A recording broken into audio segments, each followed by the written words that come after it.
ఒకటి అడ్మినిస్ట్రేటివ్ పరంగా ఏం జరిగి ఉండాల్సింది ఒక అంశం.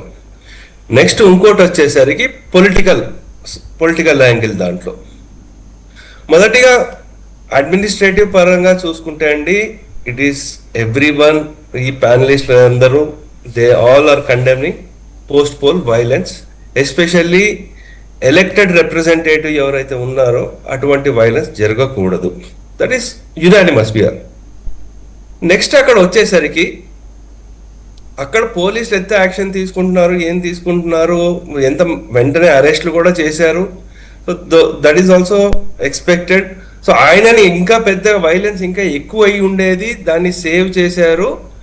ఇంకా అభిషేక్ బెనర్జీ అంటే అక్కడ బెంగాల్లో ఇప్పుడు ఒక సాంగ్ చాలా వైరల్ అవుతుంది, చోర్ చోర్ బైపా చోర్, ఇటువంటివి ఏవైతే చాలా వైరల్ అవుతుంది అనమాట.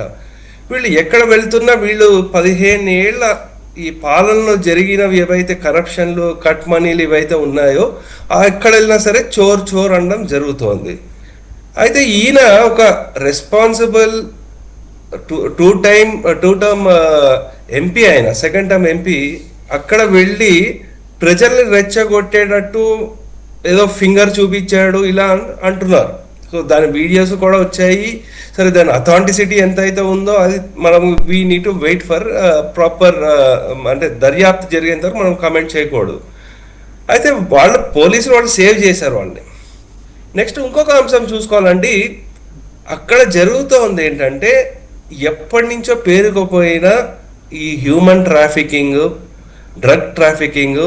ఇతని కాన్స్టిట్యున్సీలో అక్కడ డైమండ్ హార్బర్లో ఏవైతే పోర్ట్ ఉందో అండి, అక్కడ విపరీతమైన డ్రగ్స్, అంటే అదొక హబ్గా తయారైంది. నార్త్ ఈస్ట్ నుంచి వచ్చేవి, లేకపోతే బంగ్లాదేశ్ నుంచి వస్తున్నవి, అవన్నీ అక్కడికి వస్తూ వీళ్ళ వ్యవస్థ ఏదైతే ఉందో అక్కడి నుంచి భారతదేశంలో వివిధ మహానగరాల్లో ఈ డ్రగ్స్ వ్యాపిస్తోంది.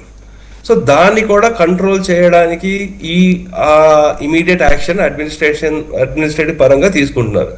సువేందు అధికారి as a chief minister definitely ఆయన కమెంట్స్ కూడా ఇవ్వడం జరిగింది. మనం ఇలా పోస్ట్ పోల్ వైలెన్స్ చేయకూడదు అని చెప్పడం జరిగింది. బీజేపీకి సైద్ధాంతికంగా